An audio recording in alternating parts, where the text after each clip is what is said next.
Magandang araw sa inyong lahat.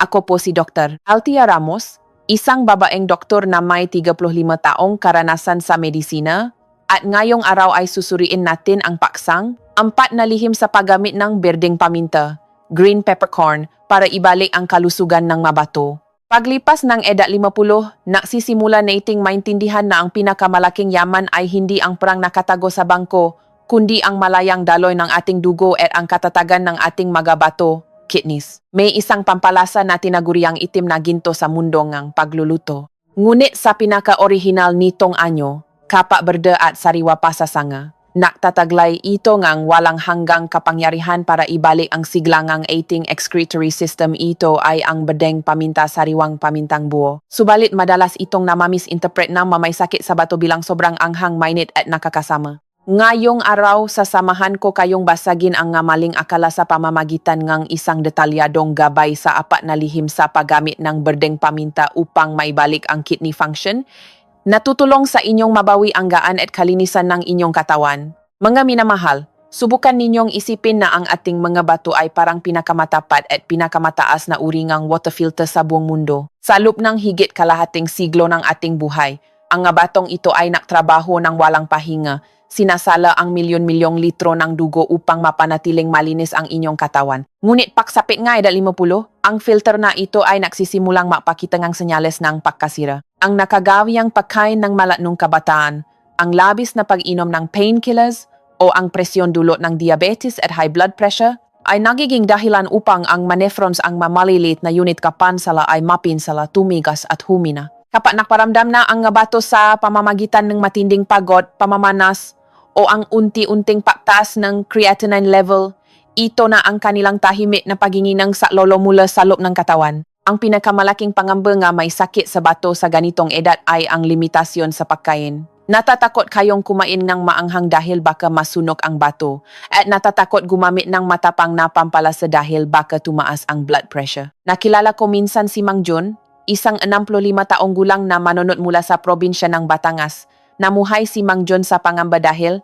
bumaksak sa stage 2 ang function ng kanyang bato. Palagi siyang nakakaramdam ng panlalamig, hirap sa pahinga, at ang mga binti niya ay parang may nakakabit na pabigat. Inalis niya ng buo ang lahat ng pampalasa sa kanyang pagkain kaya't naging matabang ang kanyang kanin at ulam, at lalong nanghina ang kanyang katawan dahil sa kakulangan ng sigla. Tanging noong natuklasan niya ang kapangyarihan ng berdeng paminta, isang prutas na nakataglay ng mainit ngunit mas maamo at banayat na katangian kumpara sa pinatuyong itim na paminta. Doon lamang siya nakahanap ng liwanag para sa kanyang pagaling. Ang berdeng paminta ay hindi lamang simpleng pampalasa para pasarapin ang adobo o paksiw. Sa larangan ng kidney nutrition, ang berdeng paminta ay itinuturing na tagapaapoy dahil sa kakayahan nitong painitin ang ibabang bahagi ng katawan, pelvic region, at buhayin ang sirkulasyon ng dugo nang hindi nagdudulot ng heat shock tulad ng siling labuyo. Hindi tulad ng itim na paminta na natuyo at nag-iba na ang istruktura ng essential oils, ang berdeng paminta ay pinapanatili ng buo ang nabuhay na enzymes at active compounds nito sa pinakanatural nitong estado. Sa ating talakayan ngayon, dadalhin ko kayo sa 4 na gintong lihim. Mula sa kapangyarihan laban sa pamamaga, anti-inflammatory, napiperine na pumapatay sa sunog sa glomerulus, ang pagpapaikot nege sirkulasyon, nege dugo para pakainin ang renal parenchyma, ang sikretong paggamit sa berdeng paminta bilang tulay para mas maabsorb ang nutrisyon, hanggang sa teknik ng paggamit nito pamalit sa asin upang mapababa ang presyon ng dugo. Makinig kayong mabuti dahil ang bawat butil ng berdeng paminta na gagamitin ninyo ng tama ay isang walang katumbas na pamumuhunan upang makapapahinga at lumakas muli ang inyong nga bato. Magsisimula tayo sa unang lihim, ang kaluluwa ng berdeng paminta. Ang lakas ng panlaban sa pamamaga mula sa piperine. Bahagi bir. Lihim bir. Piperine, ang tagapag-apula, na sunog sa talamak na pamamaga, na bato, chronic glomerulonephritis. Ang una at pinakamahalagang lihim sa paggamit ng berdeng paminta ay ang pagsamantala sa mataas na antas ng piperine sa orihinal nitong anyo. Kailangan ninyong maunawaan ang isang malungkot na katotohanan. Ang chronic kidney disease sa edad na 50 ay sa totoo lang isang serye ng tahimik na pamamaga, inflammation, na nangyayari sa loob ng inyong mabato. Ang stress, mga processed foods tulad ng delata at hotdog, at ang proseso ng pagtanda ay lumilikha ng bagyo ng mga free radicals na umatake sa inyong filter araw-araw. Tinatawag itong oxidative stress ng mga doktor. Kapag namaga ang mga nephrons, namamaga rin ang mga ito at kumakapal ang lamat na nagdudulot na pagtagas na protina sa ihi. Ang piperine sa berdeng paminta ay isa sa pinakamalakas na natural na anti-inflammatory na ibinigay ng kalikasan. Hindi tulad ng mga chemical anti-inflammatory drugs, painkillers, na madalas nagiging sanhi ng side effects sa sikmura at mismong sa bato. Ang piperine ay gumagana sa pamamagitan ng papigil sa mga senyales ng pamamaga ng napakabanayad. Nasisilbi itong pangkat ng bumbero na sumusuot sa bawat unit ng pansala. Papatayin nito ang free radicals agad-agad. Pinipigilan ang reaksyon ng pamamaga sa antas ng molekula. Kapag sapat ang nakukuha ninyong piperine mula sa berdeng paminta, binibigyan ninyo ng baluti ang mamaliliit na ugat capillaries sa inyong bato. Ito ay napakahalaga dahil ang bato, sa tutulang, ay isang kumpol ng mga napakaliliit na ugat. Kung ang mga ugat ay na-oxidize at tumigas, babaksa ang kakayahan nitong sumala. Tinutulungan ng piperine na pakalmahin ang nasirang kidney tissues. Suportahan ang paggawa muli ng filter na unti-anting inaanay ng pamamaga. Tingnan natin ang halimbawa ni Aling Nita, isang 54 taong gulang na manunod mula sa Pampanga. Madalas niyang mapansin na mabula at matagal mawala ang bula ng kanyang ihi, isang senyales na ang filter ng bato ay nakakaroon ng maliliit na butas kung kaya tumatagas ang protina. Madalas ding nakakaramdam si Aling Nita ng manhit na sakit sa ibabang bahagi ng kanyang likod at pamamanas kapag siya ay pagod. Matapos niyang simulan ang pakpukpok ng ilang butil ng sariwang berdeng paminta at ihalo sa kanyang mainit na lugaw o sabaw ng isda araw-araw, nakita niya ang magandang pakbabago.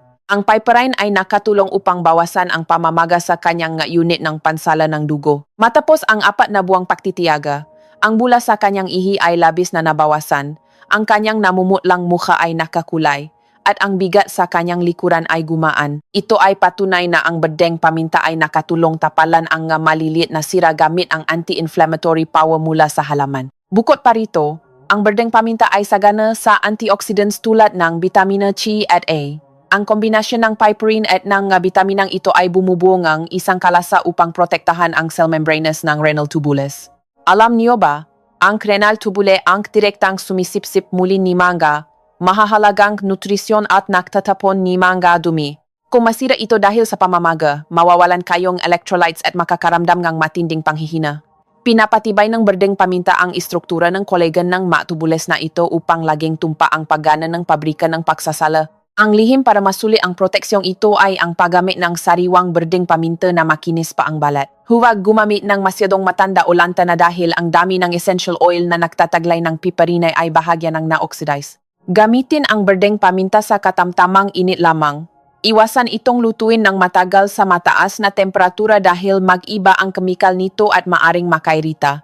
Ang pagpapanatiling na gamot na ito ang unang hakbang upang mailigtas ang inyong bato sa matagalang pamamaga. Kapag namatay na ang apoy ng pamamaga, kailangan natin ng mekanismo para buksan ang daloy ng dugo na mapapakain sa bato na makdadala sa atin sa pangalawang lihim. Bahagi 2. Lihim 2.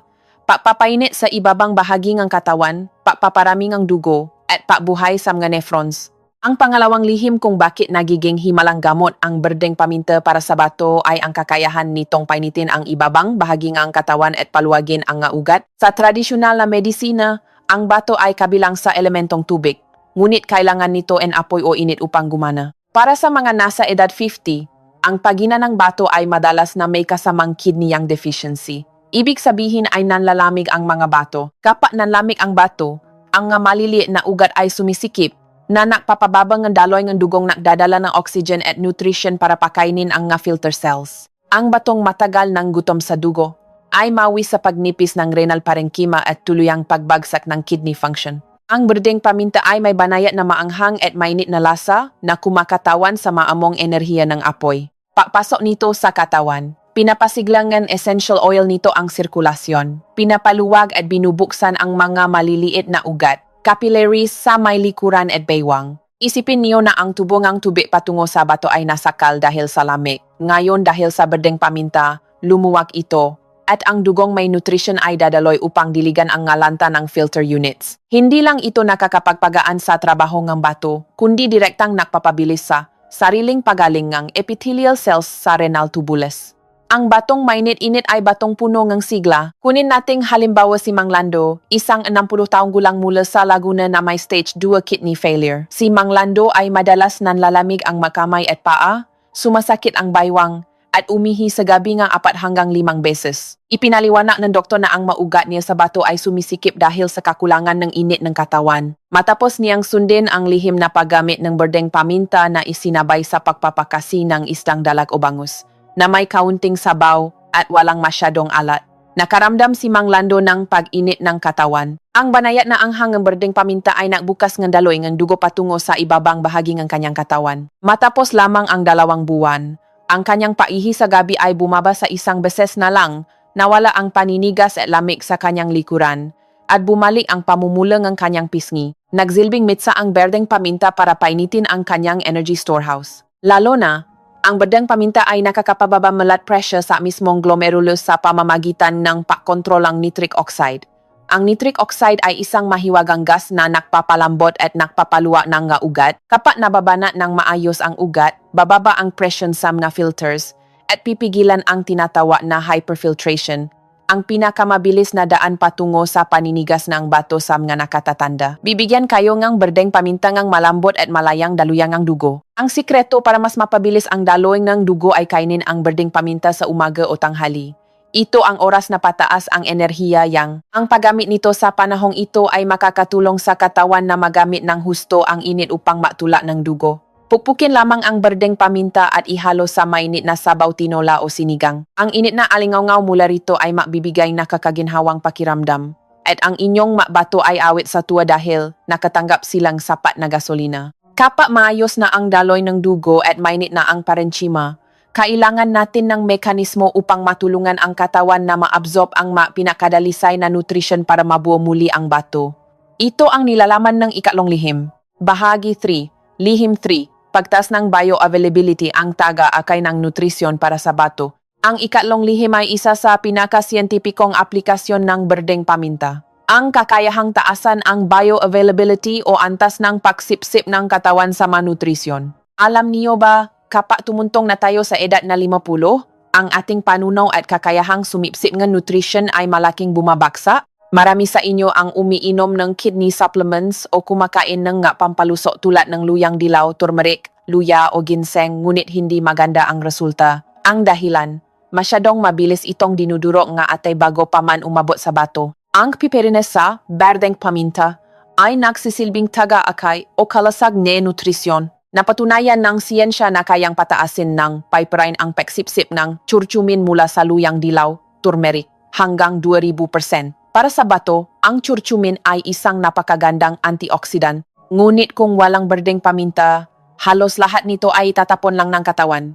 Kapag kumain kayo ng berdeng paminta kasama ng ibang pagkaing pampalusok sa bato, pansamantala nitong pinipigil ang enzyme sa atay na sumisira sa gamot, na nagpapahintulot sa mga healing compounds na sumakay sa dugo at makarating sa eksaktong destinasyon ang mga glomerular cells. Ito ang lihim kung bakit ang isang simpleng mangkok ng sabaw ay nagiging napakalakas na gamot sa pet recover. Gusto kong ikuwento sa inyo si Ate Maria, isang manunod mula sa Cebu na may type 2 diabetes sa loob ng 10 taon at nagumpisa ng magkaroon ng komplikasyon sa bato.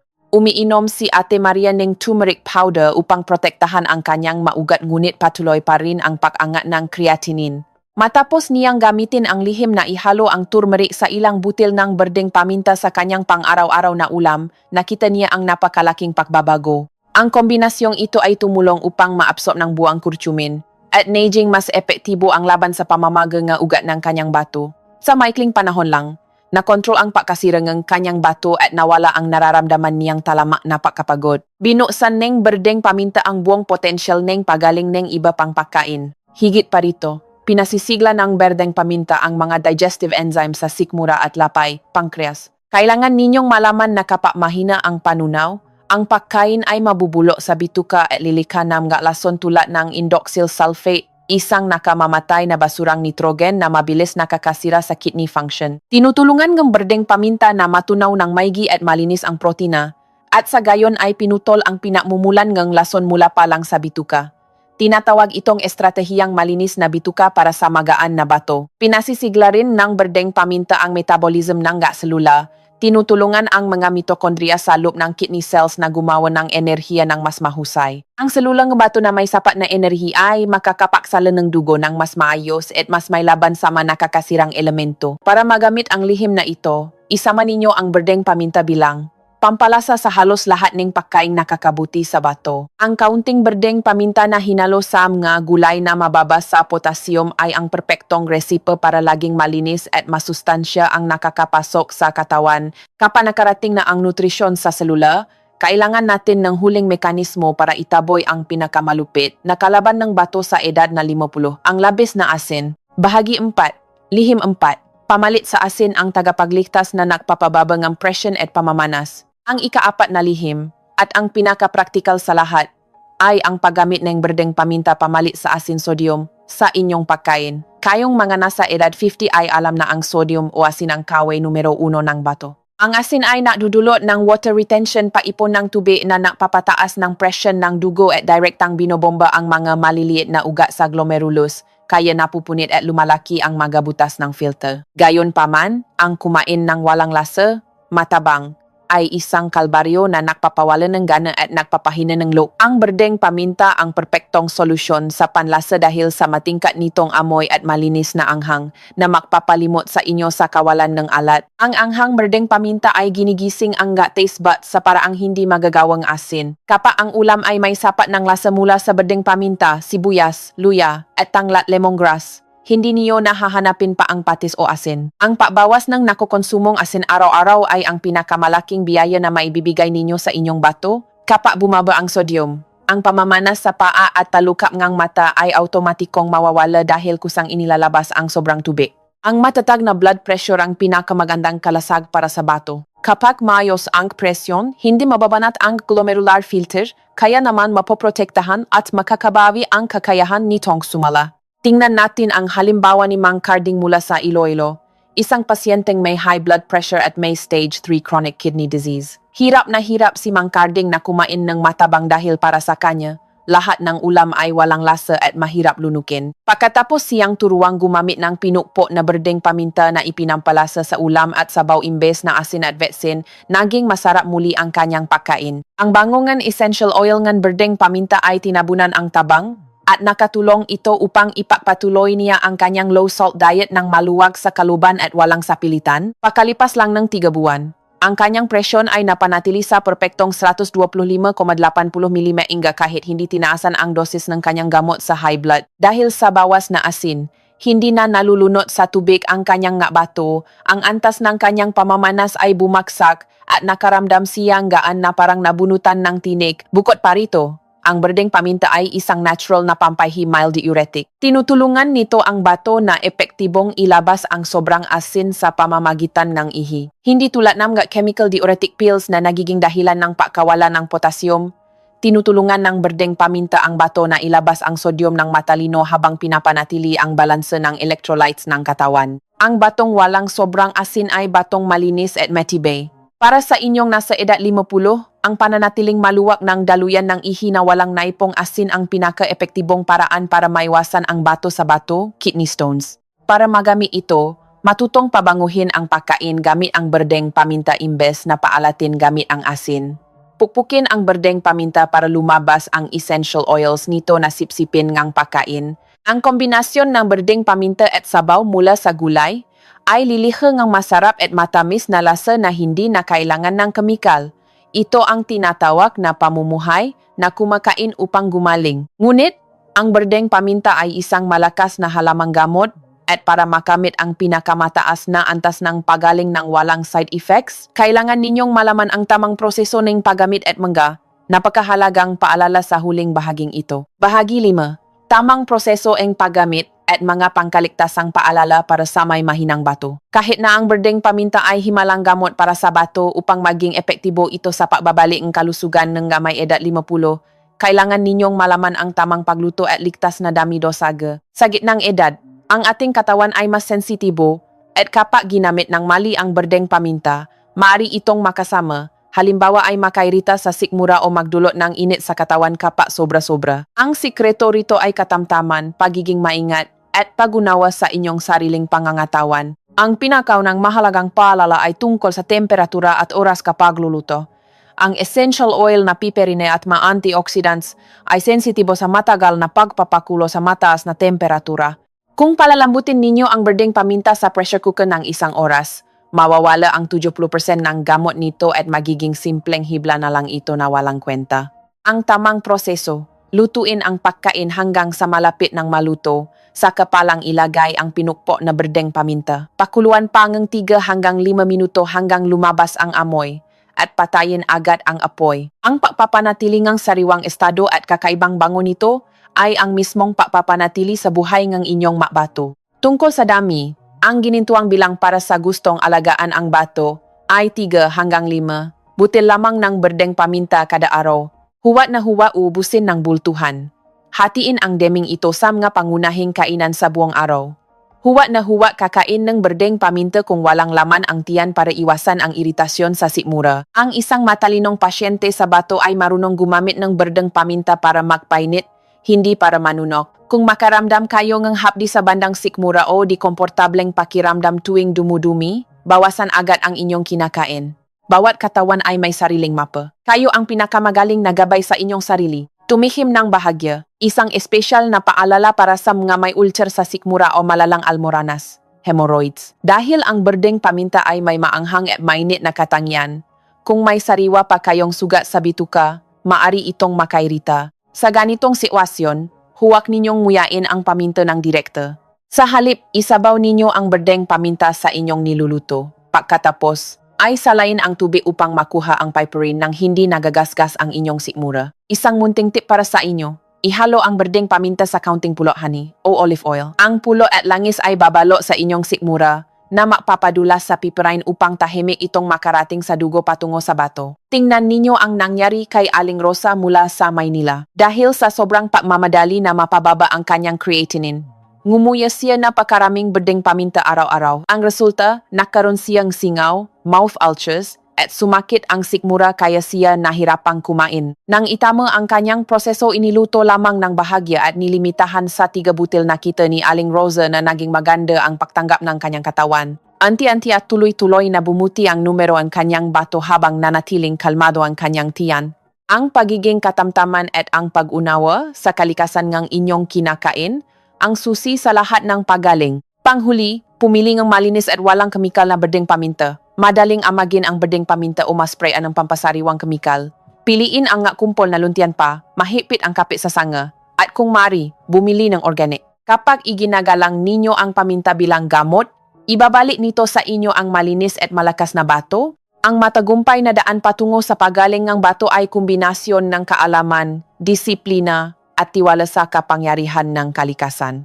Maminamahal kong kaibigan, ang ating pagtalakay sa 4 na lihim ng paggamit ng berdeng paminta upang maibalik ang kidney function ay nakatulong upang maunawaan natin ang isang katotohanan. Ang paasa ay wala sa malayo, nandiyan lang iyan sa mga maliliit at malilinis na butil ng berdeng paminta sa inyong kusina. Ang berdeng paminta ay hindi lang simpleng pampalasa, ito ay simbolong init, katatagan, at kapangyarihan sa pagpapagaling na ibinigay ng inang kalikasan para arugain ang inyong excretory system pagtuntong ninyo sa edad 50 pataas. Mula sa kapangyarihan ng piperine na pumuksa sa talama na pamamaga, ang kakayahang painitin ang ibabang bahagi ng katawan upang patakbuhin ang dugo sa bato, ang papel bilang taga-akay ng nutrition, hanggang sa pagiging tagapagligtas bilang pamalit sa asin upang ibaba ang blood pressure. Nais kong itanim ninyo ito sa inyong isipan.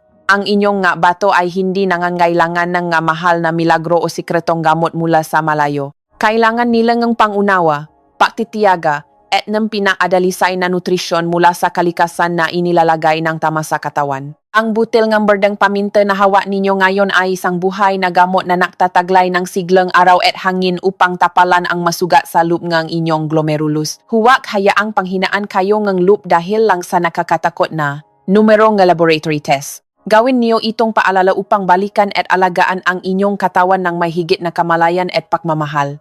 Magsimula agad bukas. Piliin ninyo ang pinakasariwa at luntiang kumpol ng berdeng paminta. Maglaan ng oras na pukpukin ang ilang mabangong butil at ihalo sa inyong mainit na sabaw para sa isang payapang hapunan. Pakiramdaman ang mainit na enerhiyang pumapasok sa inyong katawan. Pinapainit nito ang makbato, hinuhugasan ang maklason at ginigising ang sigla sa loop. Ang pagtitiyaga ninyo ngayon ang pundasyon nega inyong mapayapa at malusok na bukas. Ang paglalakbay tungo sa pagpapanumbalik ng kalusugan ng bato ay nangangailangan ng katatagan walang shortcut ngunit laging may mga magagandang kasama mula sa kalikasan na magbibigay ng gabay. Hayaan ninyong protektahan kayo ng berdeng paminta sa mga pagsubok ng karamdaman. Naniniwala ako, sa tulong ng tamang kaalaman at determination, kayang-kaya ninyong hawakan ang kinabukasan ng inyong kalusugan. Ang malusok na bato ay ang ugat ng isang mahaba at masayang buhay. Kung nakikita ninyong mahalaga ang sikretong ito tungkol sa berdeng paminta, huwag kalimutang ilike ang video na ito at i-share sa inyong mahal sa buhay. Ang pagbabahagi ninyo ay ang paraan para sabay-sabay tayong makabuo ng isang malusog at payapang komunidad. Muli, maraming salamat at hanggang sa muli nating pagsasama sa susunod na talakayan ukol sa kalusugan. Nawa ipalagi ninyong panghawakan ang pag-asa at paniniwala.